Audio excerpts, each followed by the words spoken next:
for joining me today for another UX Teardown. So today we are going to look at a nail polish brand called Olive and June.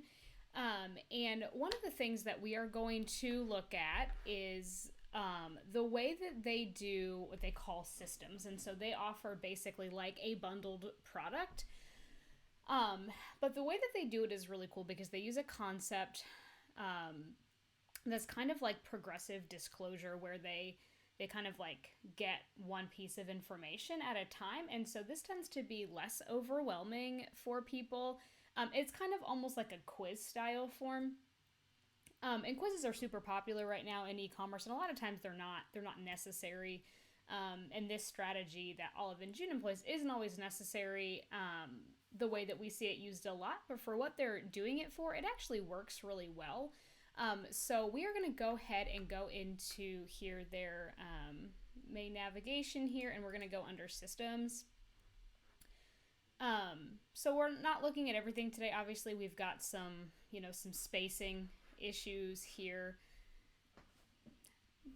No site is going to be firing on all cylinders all the time. So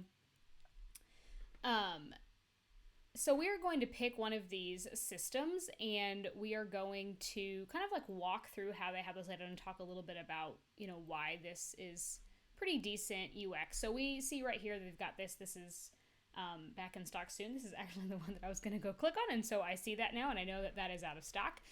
So let's pick on something with several items. Okay, so we'll do the Super Stick system. So I'm going to click on this.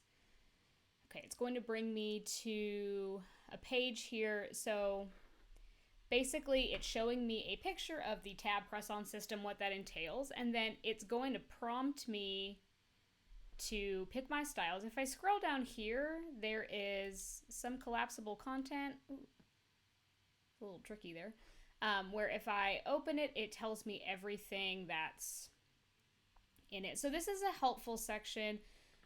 It is pretty easy to miss. So I really like collapsible content most of the time. I think that it's a really good way to provide a lot of information while saving space. However, if collapsible content is going to be used, you need to make it stand out because it is behind what's called a click event. So someone has to click on it to see the information. So you need to make it obvious. So right now this is kind of wedged in between these two sections, so it's pretty easy to miss. So I probably would move it up, and I might have part of it open.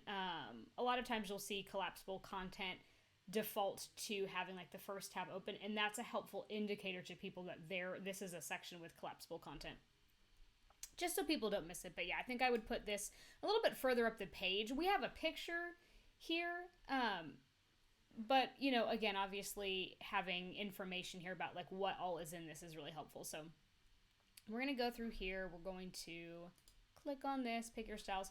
So I really like how simple this is. So I know here, this is the Mandy system. And then I'm looking at two options here. I can get one set or I can get four. So it's asking me just one piece of information at a time. How many do you want? I want four. I am ready to pick my styles. I'm going to click continue. So what it does here is it's going to bring up all of the options for press-on nails. So we are going to walk through this. So we have, when I started to scroll, I don't know if you saw that. I'm not sure what this would look like on mobile. When I started to scroll, it gives me an indicator of what number that I'm on. So I know that I haven't picked any yet. So let's say I'm going to choose taffy. I'm going to do that. It's going to show me a picture. So I do have to, so again, this is, probably better on mobile. Obviously, we're looking at it on desktop here. I actually physically have to click and scroll here. But let's say, okay, I like this. I like that they have pictures on desktop. Obviously, you can see it's a little finicky. It's pretty easy to click out of. But let's say, okay, I like this one. I'm going to add it. Okay, so ideally here there would be some sort of indicator. I do, when I scroll down, it pops up from the bottom that I've got one. But some sort of feedback when I've chosen it, immediate feedback, I think is always really helpful. Okay, so let's see. We want to pick a second one, so I know that I'm on number 2. I want to click on this. Okay. Oh, see? That's, yeah. Again, probably, this is, ideally probably set up more for mobile, but here we are on a desktop. We're going to add this. And, okay, so same thing.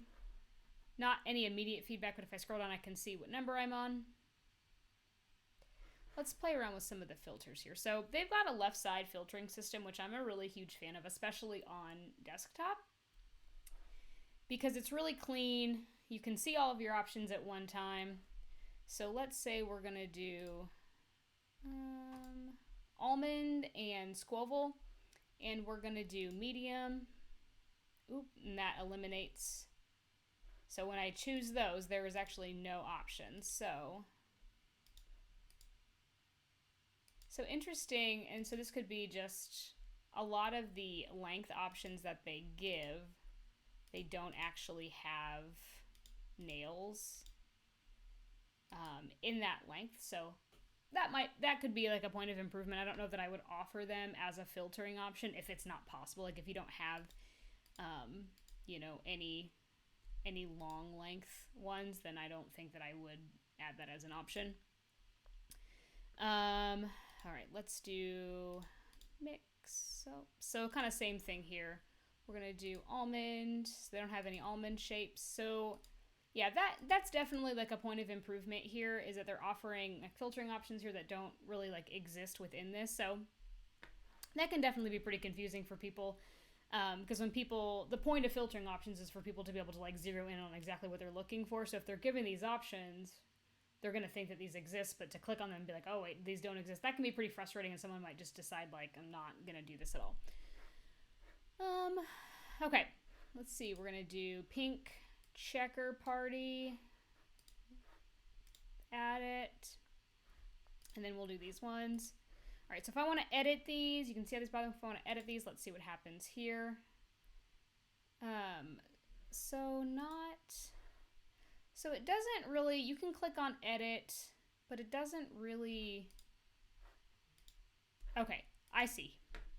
All right, so this is like the purpose that people do. This is why people do like, usability testing and things like that. So if you click on this, the one that you want to edit, and then click edit, that will be the one you're replacing. So that wasn't immediately obvious. What I expected to happen was that I was going to click this edit button. It was going to bring up all of them, and I was going to be able to choose. I didn't anticipate that, and there wasn't, again, any feedback. So you're not always going to be able to anticipate how every single user is going to use every single aspect of your website. Like that would be impossible. Usability testing is helpful, polling data is helpful, but like you're not going to be able to get it right 100% of the time. But one of the things that can be really helpful for your users is always just giving feedback. Right, and so that can help you like alleviate a lot of usability issues if someone uses something in a different way than intended or a different way than you expect them to. If there is feedback, then they can usually figure out what's happening. So had there been a little bit of feedback here about what was happening, I would have been able to figure that out a lot quicker. So okay, so we're going to continue. I've chosen all 4. I'm going to continue, and then I get more options. Do I want to add more press-on magic, overnight hand serum, or cuticle balm? So they do a good job here of calling out that this is going to be additional money. So there isn't confusion on my end that this is included in the package that I'm getting. So I'm not going to click either of these. I'm going to click continue. So it's going to show me the system that I'm getting. I'm getting 4 sets of the nails, and it shows me the ones that I've picked. And I'm going to add it to bag. Maybe. There we go. So what this does here is it puts the whole thing in the cart. So it's a little bit overwhelming the way that it's all thrown in here. It's good in the sense that like I can see and review all of my choices. So I know that I've got press on, choice, taffy, round, short, simple squiggle, pink checker party, and then this rink one. So The way that they're labeled is kind of interesting because it's like 1, 2, 3, and this one has nothing. So that might be like a little bit confusing at the outset if someone just glances at it. I think having all the information here is good. I think probably to make it a little bit more readable, I think that I would format it differently because this is kind of like one big wall of text, which is pretty overwhelming for people, but also people tend to read information like at a glance. So if I were to just glance at that, I can't really like tell exactly what's going on there. So I'd have to like kind of focus pretty hard. I'll put that in earlier. So it tells me this is how much it costs. I got free shipping. Yay. It gives me some other options here to add add-ons here, and it's not like a super overwhelming amount of things, so that's pretty good. And then I could go into checkout. Let's see how... I'm always interested to see how systems like this load in checkout. Okay, so it's got the system here up top, and then it has the 4 listed. So this is a lot easier to read here than if we look at up here. So that's pretty good. So again, pros and cons to everything. Like I said earlier, nobody's nailing like every single aspect of usability on their website. So there's some things that could be done differently here in regards to like the offerings on the left side, navigation, feedback when someone completes like an action, and some usability issues on desktop. Obviously, again, my guess would be, like most e-commerce sites, most of the traffic is mobile, so a lot of that could be remedied probably just on a different device. But it's always noteworthy. You don't want to completely abandon desktop altogether unless you just have, almost no users. But it's always a good idea to be just kind of aware of how things function on different devices. But overall, the quiz style, walking through like step by step, I thought was a really good system for usability because it was very clear for the most part like what step I was on. Obviously, there were some issues and confusion like mid-process when I was like picking things and like how to do things. But as far as like, what step of the process I was on, so even this, this progress bar up here helps me to know like, okay, like what system did I choose? Right now I'm picking my press-ons. There's going to be extras I'm going to review. So as far as having it laid out in a way that is like easy to understand and knowing which step of the process that I'm on and it not being completely overwhelming, I really like this style of like system or bundler or however. I'm a big fan of this. I think the usability is really good. So if you were looking to add like a bundler option or some sort of system or like multi-product adds to your cart, something like this could be a really positive thing for you to try. Lots of websites that are doing it, but this is just one that stuck out to me this week as I was poking around. So thank you guys so much for joining me, and I'll see you next time.